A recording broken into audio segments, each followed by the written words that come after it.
Hello, everyone. This is Chad Frischman, and I'm on a quest to find the most impactful solutions that not only help to solve climate change, but move humanity closer to a regenerative future. Climate change is the greatest challenge humanity has ever faced. This is not an alien attack or a monster from the deep seas. It is a crisis of our own making. Nearly everything we do as a species, everything our economy produces and consumes, emits greenhouse gases that are warming the planet and causing catastrophic climate change. And climate change impacts everything else, from increasing poverty and food scarcity to climate refugees, devastating biodiversity loss, and destruction to ecosystems and human systems that we are only beginning to glimpse of today. So, we have to change everything. And this is where it gets interesting. If we have to change everything, then it can be an opportunity to build a better future by design, a regenerative future that benefits humanity and the planet. Welcome to Chad's Climate Quest, where we will be talking to some planetary-grade thinkers and doers who are pouring their energy, wisdom, and intellect to solving this great challenge in ways that benefits all. Now, before we get going into our discussion today, a bit of housekeeping. First, this is the 9th episode of Chad's Climate Quest and my first Twitter Space podcast.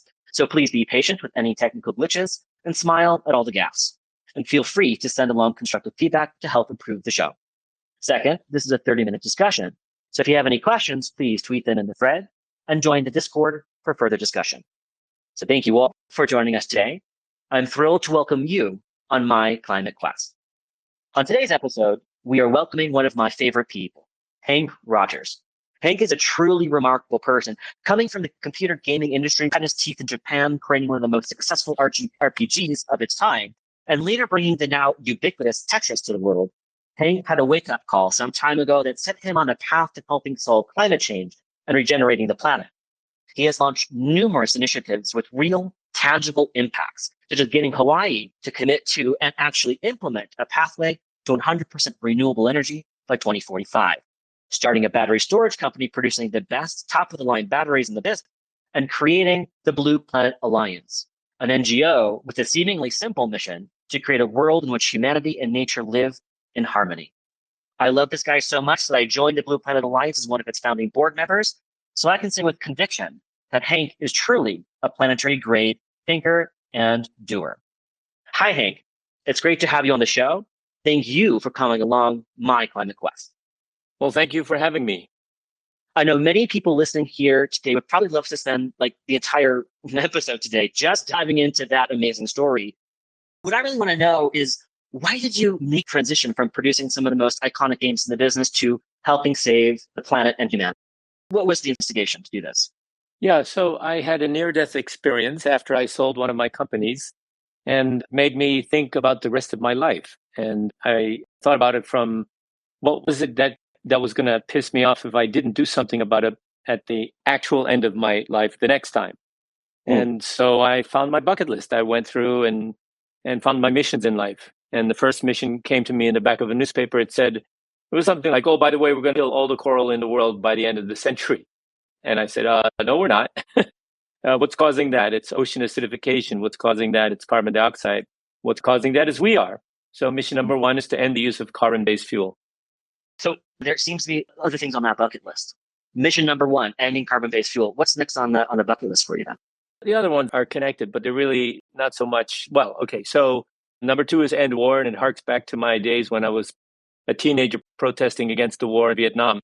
And it's all about the lives lost and the damage that war does to the environment, which is insane amount of damage. Just look what's going on right now in Ukraine. So end war is number 2.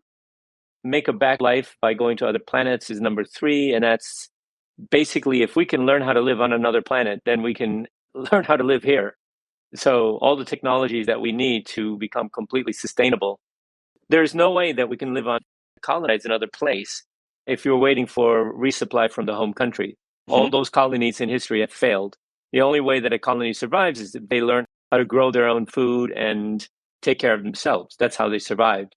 So, yeah, again, if we're going to put a colony on Mars, we're going to have to learn how to do everything, grow our own food, make our own water, make our own atmosphere, everything. And that's the technologies we need to fix this planet. We actually need to terraform this planet because if it's going into some direction, terraforming means making a planet sort of comfortable for us and life as we know it.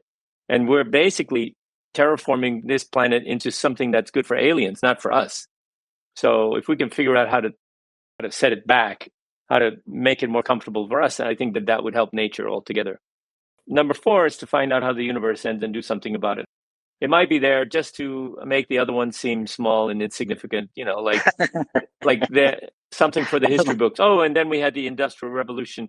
Oh, and then we solved climate change. It's going to be something in history that we look back at as how did we do that? Oh, well, that's how we did it. It'd be history. We will actually have a planet where humanity and nature live in harmony. I love that. I mean, you are nothing short of an incredibly ambitious human. That bucket list is, if you can achieve any one of them, we've done a lifetime of work there. So, this is multiple lifetimes you're working here on this, Hank, and I'm really excited about that. That brings me to Blue Planet Alliance mission, right? It sounds really simple. Creating a world in which humanity and nature live in harmony. It seems like a no-brainer, right? But to get there, we have a lot of things to do and to change. As you pointed out, we have to understand how to make our own world sustainable before you can think about going somewhere else. There's so much to do there. And it seems so overwhelming to people when you think about climate change, biodiversity loss, and the day-to-day struggle that so many experience. The struggle is real, Hank. It's real for countless people and the majority of people. So what do you think are some of the ingredients to living in harmony with nature? How do we get there? Well, first of all, let's examine that and how I came on that mission. The idea of the alliance is that all NGOs, all companies, and all people should all be working together to create something, to achieve something. And so I asked lots and lots of people and lots of NGOs, so what is it that you're trying to accomplish? And frankly speaking, as many people and NGOs I spoke to, I got that many different versions of what needs to be done. Mm-hmm. And so I worked hard with my son to try to figure out how can we make a mission statement that encompasses all of the mission statements of all of the NGOs, of all the companies, of all the people that are trying to do something good for the future. And so that's where we came up with the mission statement. Now, it does sound like a big deal, but the big deal was that we did the opposite, which is create a planet where life is out of balance. Koyaanisqatsi, we've done this. And that didn't seem like such a big deal. It's just something that we did. I would like to have the undo be something that we did in the future. And when we're looking back on this time period, we have all the technologies. It's not about technology. It's just about willpower. We just have to do it. This is the thing. If we thought that this was going to happen next year, that climate change was going to become a huge disaster next year, all of a sudden we would stop building internal combustion cars. Or, there's any number of things. We would stop burning coal. We would stop doing all these things if we realized that the disaster is imminent. We like the frog in the pot and it's getting warm little by little and happening on a time scale where most of us don't even feel it. And so it's because most of us don't think of weather patterns or climate. We think about is it raining today? And if you look at any given day, you could say, no, there was another day like this in history, and lose the fact that there are now 100 days like this in a year instead of 5. And so this is the thing that we as individuals, as humans, we have a very short memory and very short attention span. But having said that, these are not insurmountable problems. None of them are. We just have to roll up our sleeves and get busy. But I think you touched upon something I want to go back to. And that's that where I was referring to the day-to-day struggle that so many folks are experiencing. And that makes it really hard to, get ourselves motivated to make the kind of changes or to even understand what's happening in the world today, because we're struggling to make ends meet, to put food on the table, to enjoy our lives best that we can. And that's not just in, high income and low income countries, it's everywhere in the world. And people are struggling in the richest countries in this world trying to make ends meet. And they don't really connect with what's happening out in the world because it's a struggle they look just to live their day-to-day lives. How do we get them to get people generally to come on board and say, here are the solutions, we need to be doing this, and to see it or have that realization that we have to make that change? I don't expect everyone in the world to become enlightened and all of a sudden understand and stop driving cars and stop flying planes. I mean, that's unrealistic. But we have ways to make these changes that people don't even notice. For example, we didn't notice that we all of a sudden all had mobile phones. And then we didn't notice that we all had smartphones. These things happen in a matter of years. And all of a sudden they happened. So there are technologies that are out there that can be implemented that we won't even notice. All of a sudden, say, oh, wait a minute. Now I'm getting my electricity from solar? Or what? Oh, geothermal. Where did that come from? I didn't even know about that. And so the issue is that enough of us, and these are, I would say, the choir, understand what the issues are and are pushing the world in the right direction. To give you an example, you mentioned before that I got Hawaii to have a mandate of 100% renewable energy. And, we went from a situation where everyone said it's impossible to everybody saying, we're doing this. And how did we make that transition? First of all, there was a lot of public outreach and education involved. We had to let people know that, first of all, there is a crisis. Second of all, that there is something that we can do about it, that the answer to switching to renewables is actually going to save people money. And, all of those things, if we made people aware of all of that, then finally it came around and the politicians said, okay, we get it. What's your date? And they wanted 2050. We wanted 2040. We settled for 2045. But that 2045 date is not the date that we actually want to accomplish 100% renewable energy. That date is the last possible date that it could possibly happen. But the utilities already said, look, we can do this by 2040. And they're acting like they're going to be able to do this even sooner. We've already reached our 2030 goals today. So we're at 40% renewable energy in Hawaii right now. I mean, the vested interest said we're importing $5 billion a year of oil and $1 billion of coal. By the way, we just got our last shipment of coal. No more coal coming into Hawaii. That was another law that we passed. So zero coal in Hawaii. And as and when the oil-based infrastructure basically gets older, it's not going to be replaced by more oil-based infrastructure. It's going to be replaced by renewables. And we have all kinds of renewables. We have the best solar in the country because we're the southernmost state. We have 95% of the time we have trade wind, and we have geothermal. Geothermal, there's so much energy underneath the volcanoes on the big island of Hawaii. I mean, I could power the state for the rest of time. It probably more. But here's the deal. We did it in Hawaii, and the other states looked at it and said, wow, that looks interesting. Why don't we do that? And so to date, we've had 12 other states, including California, New York, and Illinois, that represent half the population. 12 other states and territories have adopted a mandate for 100% renewable energy by 45, some are sooner, some are later. But it's the same thing. Once you make the decision going to do it, everybody in your jurisdiction has to start thinking about how are we going to do it. And when they start looking at that, they realize, oh my gosh, it's not only is it that hard, it creates resilience because most of these things are distributed. If you have centralized power sources, you see what happens in Ukraine, they become targets. And then so that there's that. And if you have a hurricane or something, and again, if you're moving your energy on wires on poles, when the wires on poles go down, then everybody loses their electricity. So there are answers out there, and all we have to do is implement them. I mean, I couldn't agree with you more. I mean, my former job at Project Drawdown, we mapped 95 solutions to solve and stop global warming. So the issue isn't really the technology. It's not the finance, the economics. There's a huge return on investment in that system of solutions to stop global warming, for sure. But there was something in what you did in Hawaii. There was a secret sauce, and that extended off to, what did you say? Did you say 16 states? What was it, 16? 12 states and territories. 12 states and territories. There's a secret sauce that you had there. But I think you touched upon it a little bit is once you made the decision to do that, the industry, communities, industry, businesses, investors rally around to make that happen. Who makes that decision? What was the secret sauce in Hawaii, now extended to 12 other states, that got people, and who are the people that actually made that decision? Was it the policymakers? Was it politicians who actually decided to do that? Or was it a combination of different players? Well, who was the secret sauce that got together? Yeah, so the secret sauce is people, not politicians. So we badgered the politicians before we got the law passed for many years. And they said, yeah, we're busy passing other laws.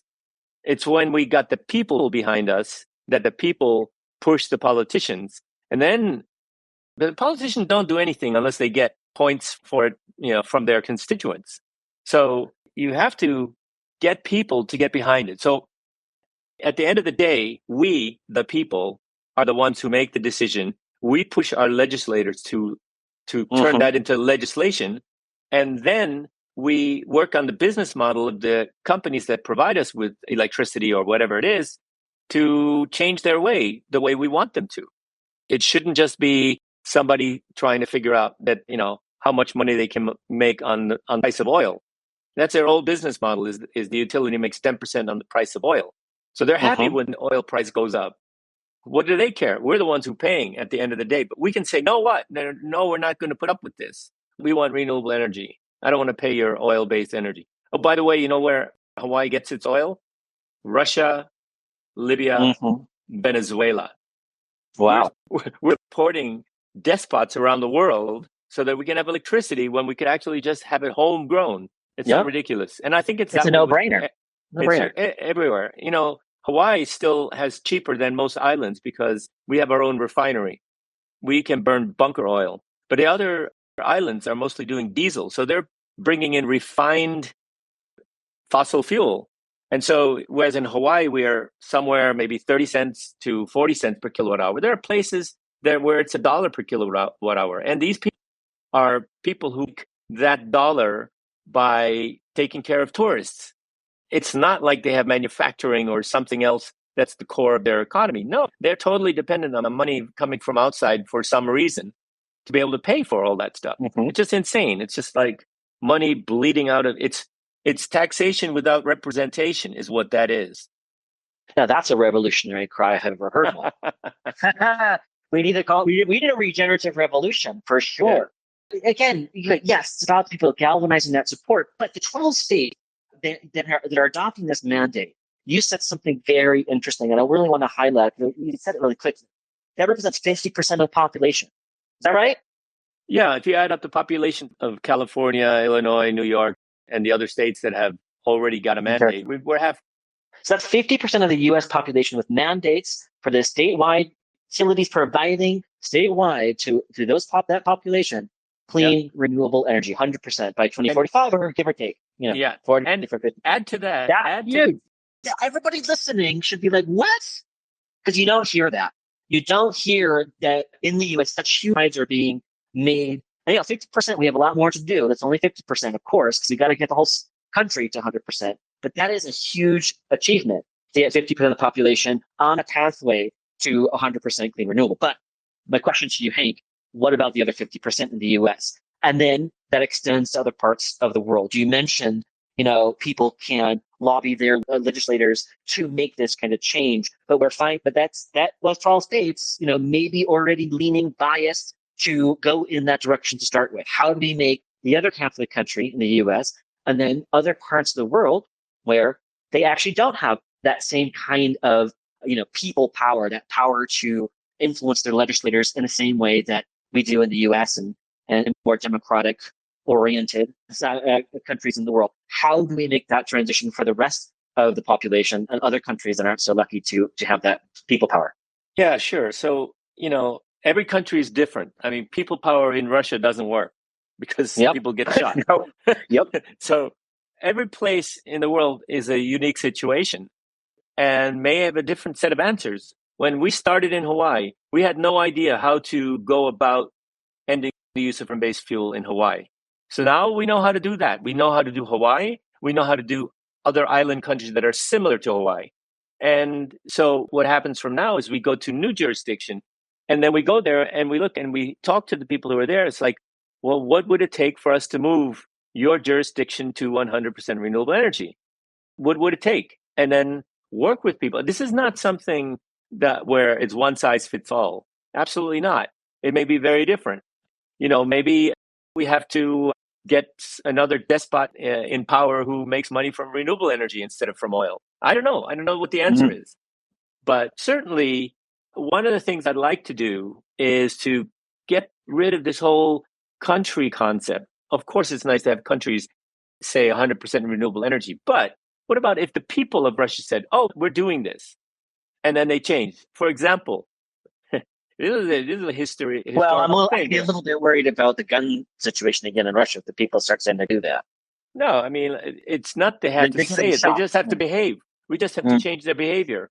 First of all, people are people. They have to eat, they have to breathe, they have to drink, they have to do all these things. And all these things are universal. They have to have children. These are universal things. So universally, we have to think about what is the world that we're going to leave to our children, and what do I as an individual, and what am I doing to make the world a better place or a worse place? So at the end of the day, it's people that have to change. It's like the drug problem. If you killed all the drug lords, you would still have a drug problem because more there's a demand for it. That's the point. And so if people can, on an individual level, say, change their way, even a little bit, like riding a bicycle or taking public transportation, those are kind of things that individuals can do that would move the needle in the right direction if they all felt that way. There's movement even in Iran. You can see people moving right now because they want some kind of freedom, the freedom not to have to wear a veil on their heads for the women, that kind of thing. The government, at the end of the day, isn't the final deciding factor. It's the people. They tried to stop people from wearing jeans in the Soviet Union. It failed. Everybody wore jeans, and it's pointed to as one of the things where the people basically objected. I'm not listening to the government. They were ready to go to jail because they wanted to wear jeans. What if it's something to do with fixing climate change? That I want to do it. I don't care what my government says or does. At the end of the day, if we stop consuming fossil fuel, we will fix climate change. Yeah. So one thing I want to push, not push, I think we all play a role. I think the bottom up people have an absolute role to play here. The decisions that they make and we all can make can move the needle. We have a certain capacity to do so. We need policymakers to make those kinds of incentives. And ultimately, we need the businesses to change.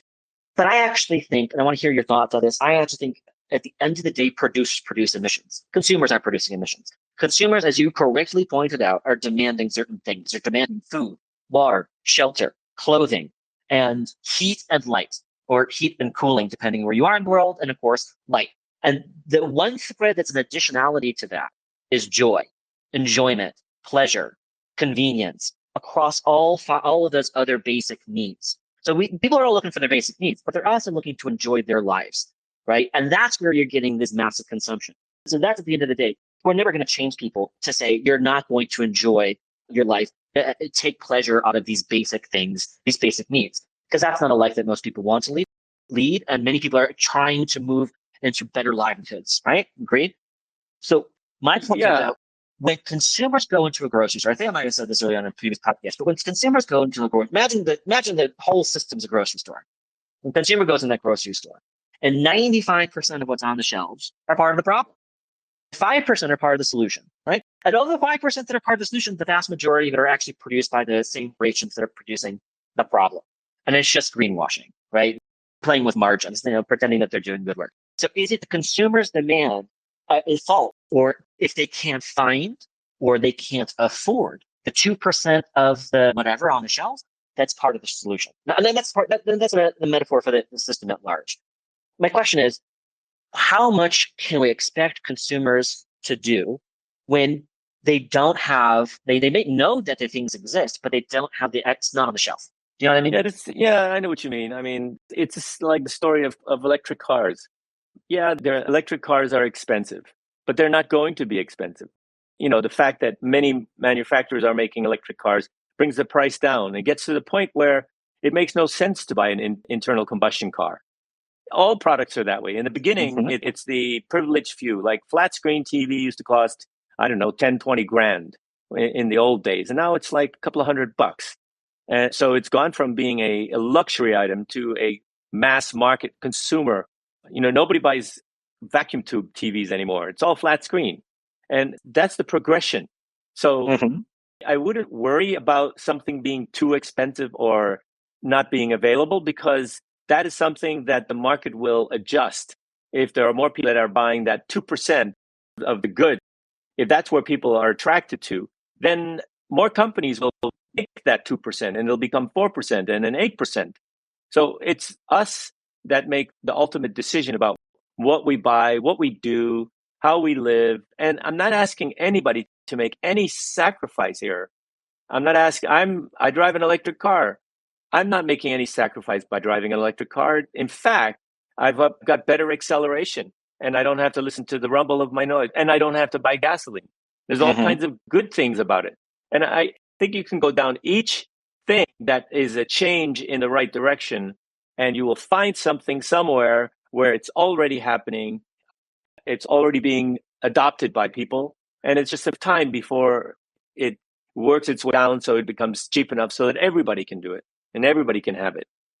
I agree with you 100%. We got to make that 2% of the market or of that grocery store 15%, 20%, 30%. And the more and more we move in that direction, the more that the solutions are going to be on that shelf, quote unquote, solutions are going to be on that quote unquote shelf. So absolutely, 100% agree. And we have to move the producers there as well. We have to get the businesses, innovators who are producing these new solutions and continually making them cheaper, more efficient to get that transition. So I love that point. Making behavior change requires some interesting tactics. And I think gaming can be a fascinating and really powerful way to make those kinds of behavioral changes.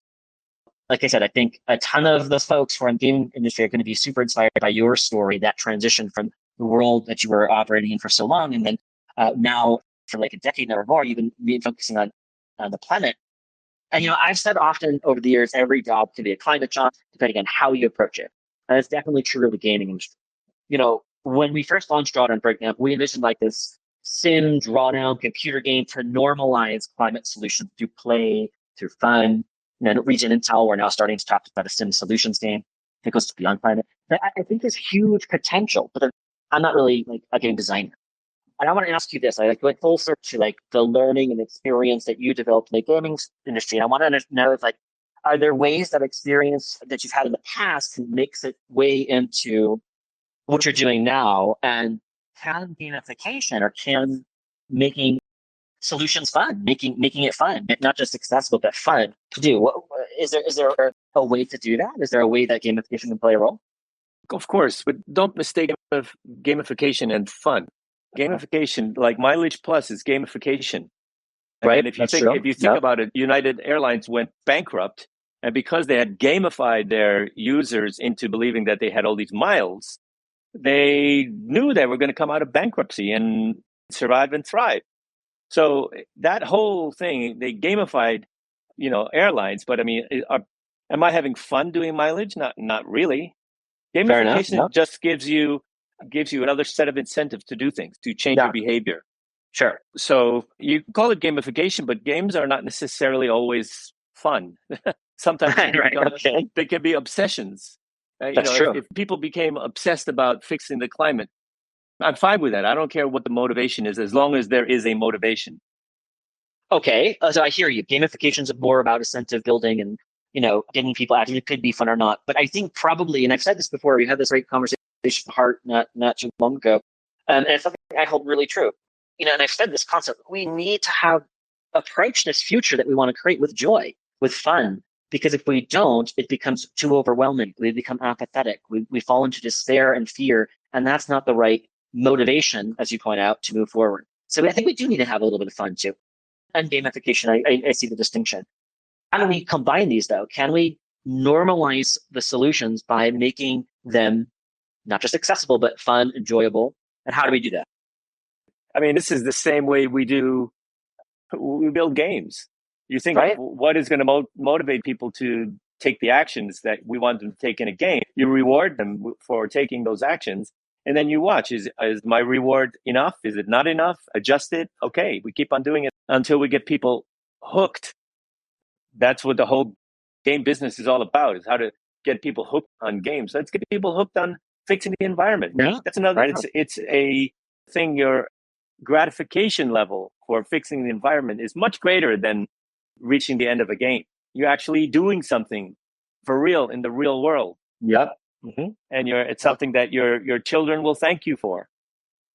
All right. Well, we'll end it here. Thanks, Henk, for joining us today. And if you have to pop off, pop off. I just want to thank everybody else for joining us as well for this extra time with Henk Rogers. Henk often says that, the most powerful force in the world is willpower. And as I've often said, it's not a matter of an issue of technology or economics. We have the means to solve these challenges, it's a matter of will to move farther and faster than possible. The will to transform, that's what we need. The will to transform across all sectors. And that's my quest, to not only solve global warming, but to shift our system to one that benefits all people.